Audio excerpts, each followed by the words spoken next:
97 kilos, 213 pounds. Out in the red singlet is Dustin Kilgore. He's from Colorado Springs. And his opponent in the blue singlet, the 2012 Olympic champion, Jake Varner. Jake Varner, the aggressor in their first bout of this best-of-3 series, winning that by the score of 7-2 over Dustin Kilgore.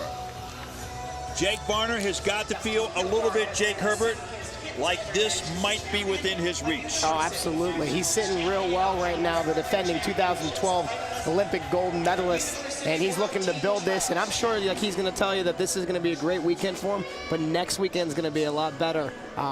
Jake's actually getting hitched next weekend, and we're driving down to his wedding, so I'm very excited to see that, and a big congratulations to him and his future fiancée, Brittany, there. Well, our congratulations to Jake and Brittany both, and let's just say we hope that the wedding and the reception is well-mannered. Yeah, absolutely. Yeah. A bunch of wrestlers there? Yeah, that's why I say that. That's exactly why I say that. Lee Kemp, what goes through your mind right now? You're Jake Varner. You know you're possibly one match away from winning a spot on the world team. What goes through your mind? Well, the big thing is you just don't want to make any big mistakes, because the last thing he wants is to be wrestling a third match. So he just wants to win, and you know, he wants to win decisively, but you know, don't expect him to take a whole lot of risk. I think he can just beat Dustin just by like he did last match. Very consistent, controlled, scores when it's there. And he's got that turn on top. As soon as he gets on top of him, it's very it's hard to stop, because you either stop it or you go unconscious. And then if you go unconscious, you get rolled up anyways. So it's really lose-lose. And wow, there's a great single leg. Great single leg that time as they go out of bounds. Jake Varner picks up the 2 points for the takedown and has a 2-0 lead. Yeah, he's rolling now, which is what you would expect. You know, he's one of our top competitors in terms of performance. You know, him and Jordan Burroughs, and they're leaders, and they've got that extra pressure, if you want to call it that. I'm sure they don't probably see it as pressure, but they're leaders, and they themselves expect to win. Their teammates expect them to win.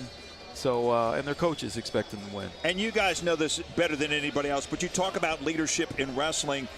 Your leadership is done not only on the mat, certainly very importantly on the mat, but also how you train, how you go about your work, and how you approach becoming a champion wrestler. Oh, absolutely. You know, a lot of the athletes are in a situation where, oh, here's a situation. Well, Dustin's making an attempt there, but nice fight off that time by Varner. But yeah, you are setting an example. And my first world team, having guys like Ben Peterson and John Peterson, 2 Olympic champions, veterans, really helped me. And I watched them a lot. I watched how they train. They were training hard. I felt like I needed to train hard.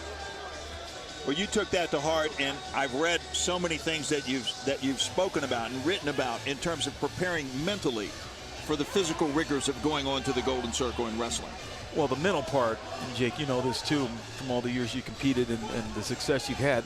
It's a mental game. I mean, sure, there's a physical part there, but it's really, really a mental game. The mind controls the body. The body doesn't control the mind. And, you know, I tell kids that all the time. I say, all right, if you start doing squats right now, your mind is going to tell yourself to quit 10,000 times before your legs physically cannot do anymore. And if you can do that, that's mental toughness. Absolutely. Why do I feel like I'm sitting in the middle between 2 founts of wisdom right here? I can't understand that.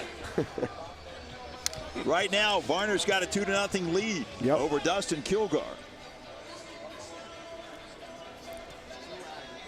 Gosh, and he just hits hard with those big paws of Varner right there, man. He really puts him on, Kilgore. And you can just see the weight and power behind those when he puts them on. You certainly can. I mean, and this is a tough weight class in the world, 97 kilos. I mean, it's a tough weight class right here in this country, but when you move into the world stage, it just gets even tougher. Yep. Reza Yazdani, the world champion from Iran, sits at the top of this weight class. Then behind him, Gadasov from Russia, and then wrestlers from Azerbaijan, Belarus. And here's Varner. He kind of just, boom, perfect timing. Shoots into that high single, picks it right up in the air. Just right on top for 2. Just a powerful man. Golly. I mean, he got good leverage on it, too. Yeah. He's not even, the fun fact about Varner, he's not even the strongest in his family. He's got a sister, that benches, that out benches and out squats him 100%. Yeah, I never knew that. Yeah, she's a shot put thrower, I believe, Really? out in California. But yeah, he was telling me, he goes, I just put up, 3-something on this bench, and I'm almost caught up to my sister. And I was like, what? Well, right now you got Jake Varner putting up a fight against Dustin Kilgore. Yeah. And you got the push out, so he picks up a point. Goes out in front by the score of 3-0 right now.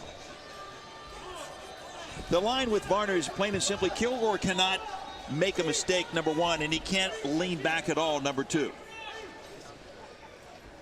Because Jake Varner will certainly capitalize on that. Oh, yeah. Varner's a 3-time U.S. Open champion and is the defending champion from 2014. He was also an NCAA champion for Iowa State 2009 and 2010. So you talk about champions, Olympic champion, national champion, Yeah, he's NCAA. He's gotten it done at every level. Every level. Jake tells me that Kale feels stronger than him when they work out all the time. So, I mean, we're looking at how strong Jake is here, and he's saying that Kale is stronger than him. You're meaning Kale Sanderson. Kale Sanderson, his coach. Yeah, Absolutely. his coach. Well, steel sharpens steel, does it not, Lee? Absolutely. Under 1.5 minutes to go here in the second period. I've just been impressed with Varner's poise this whole time through this, just looking like he's so comfortable out there, feels good, feels relaxed, and is just putting points up. It was a process for him to come back. Yeah. Because when he won his gold medal in 2012, he wasn't sure whether he was done or not. At least he wasn't talking a lot about it. And then when you start making that trek back, it's not really easy. You really got to take it one step at a time. And this is a statement. His statement is like, I'm back. Yep. I know a lot about that. I'm looking to set the headset in the middle of the mat after this, Lee, and retire from my announcing career Jake, and step back out here. We're not going to let you retire. We will let you take the headset off and go back out and win some world medals. But we'll get you back up here sooner or later, okay? We hope it's later, but we will get you back. Varner again in There's that control. turn. He picks up the 2 there, goes up. And look at that face of Kilgore. Yeah, you can see it is just not pleasant at all. And wow, able to slip out of that, which is great.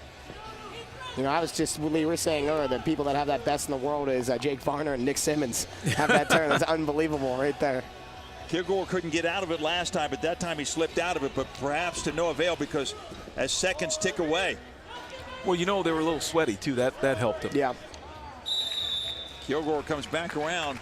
Ladies and gentlemen, we have but to no avail as this bout comes to a close, and Jake Varner has beaten Dustin Kilgore to earn a spot on the United States World Team. Again, Jake Varner, the Olympic champion from 2012, is on the road to Tashkent, Uzbekistan, and what he hopes will be a world champion.